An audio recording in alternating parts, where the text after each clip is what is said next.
This is a new bar for SH Monsterarts. This is the SH Monsterarts Godzilla 1972 figure from Godzilla vs. Gigan, and this is a special one. Not only because it has eluded me until I finally tracked it down on Hobby Link Japan, bless, but also because of this, and this, and this. Could this possibly be one of SH Monsterarts' best figures in years? Did they even just one-up the competition? Or is it a fluke? We shall find out.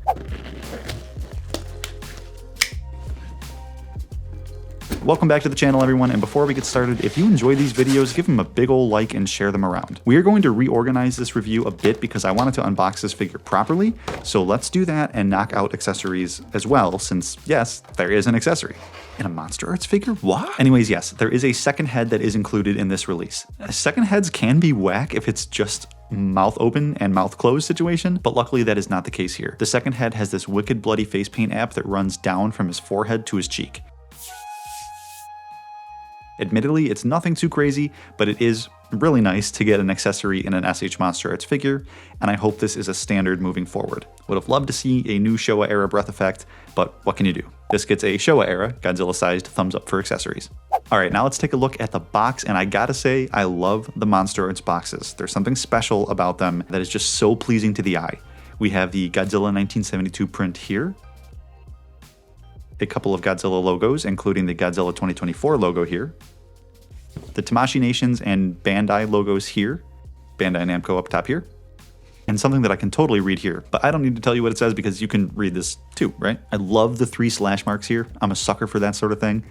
Another Godzilla 1972 print here. The back is the star of the show in my opinion. A lot going on here. A great promo pic of Godzilla, a little tiny pic of Yuji Sakai, a promo pic featuring the bloody face, which is the head that I will have on for the entirety of the review because I love it. We have a wonderful display of what this figure looks like with his counterpart, Gigan. Now I have to get that, thanks a lot. And a profile promo pic. Another one on the side, and we can use this to compare his derp levels. Monsterarts logo at the top, and more stuff I can totally read on the bottom. What a wonderful box, I approve. Now let's get an initial look at him out of the box. And what a nice looking figure this is. Very evocative of the original suit design with a couple little stylizations and liberties taken, like I think the face and stomach is a little less chubby or puffy here, but otherwise this is very accurate. The base paint is a nice charcoal gray, almost olive greenish tint across the board, and an even deeper green in certain areas that we will get into. And one note on paint app before we get too into it, the paint on the dorsal spines on his tail just kind of stops halfway up the tail, as you can see here, but that does appear to be suit accurate, so I do not mark that against the figure at all.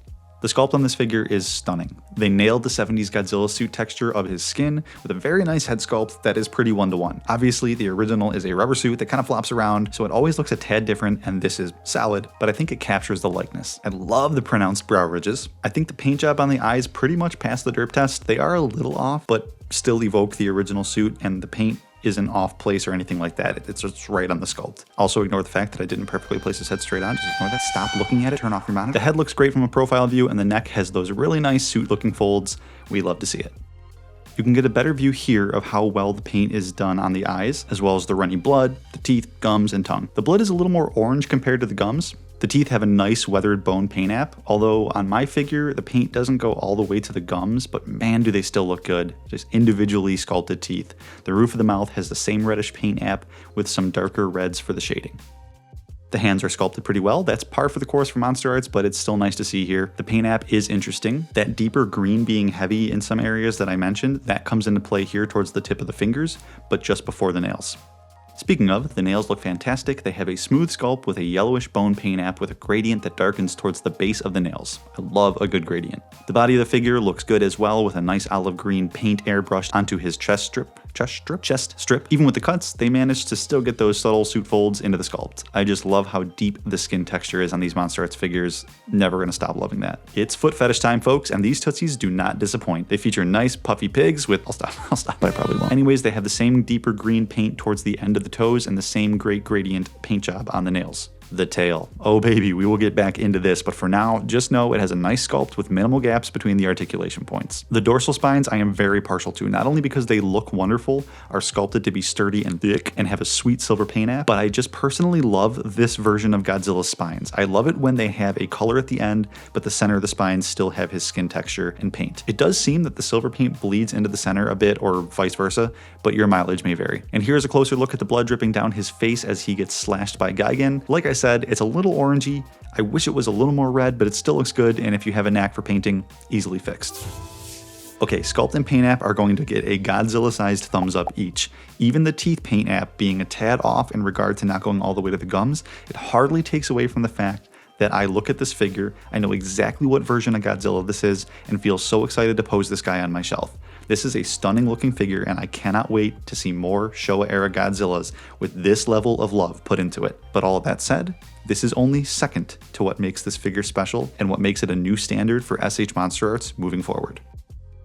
Articulation time, fellas and lady fellas, buckle up.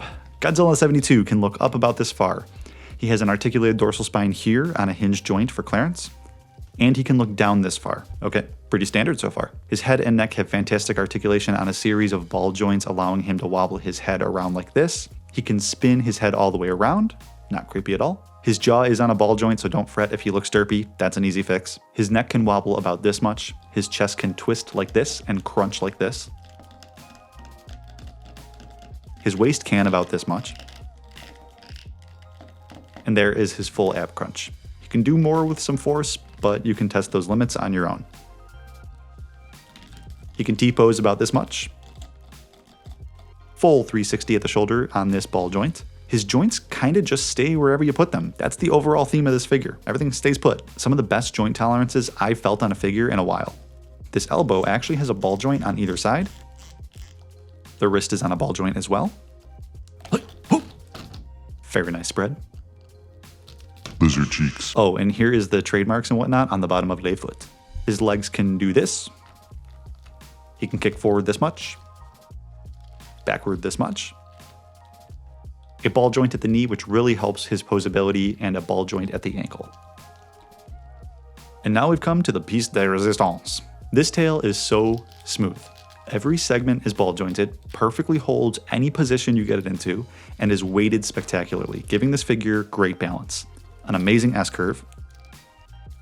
There's even a little notch cut into the sculpt for this dorsal spine so it doesn't compromise the bend of the tail in any way. And guys, come on. You kidding me?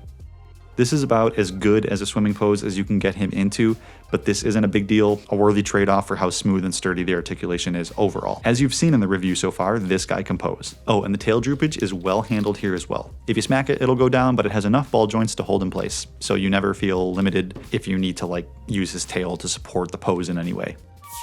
Is this perhaps the best articulated figure from Monster Arts? In my opinion, yes. From all the Monster Arts figures that I've gotten my grubby mitts on, this one feels special. There is something about it that is so sturdy and balanced, and you don't feel like you have to be so delicate with it. This gets a Godzilla-sized thumbs up for articulation, easy. I saw some chatter online about how good it is, and it's not until you get your hands on it that you understand. The posability is near limitless. Any meme photo you've seen from this era of Godzilla movies, you can easily get him into those poses. They knew what they were doing when they were engineering this figure. Yes, I know this isn't the exact same Godzilla from all those movies, but this is the best we have right now. Articulation, easy W. Monster Arts, please keep this up. Godzilla 72 comes in at 6.5 inches or just about 6.5 centimeters. He looks great next to Monster Arts Godzilla 2019 and Hiya Toys GBK Goji. Whoops. Yeah, he scales decently with these Hiya guys. Here he is in the lineup with his Toho pals. Here's him next to the Monster Arts Godzilla 91. Expect a review on that soon. Monkey. A Swiffer duster thing, because apparently this room has a never-ending dust supply. Godzilla 72 is like, Ghdorah? My goodness, you've grown.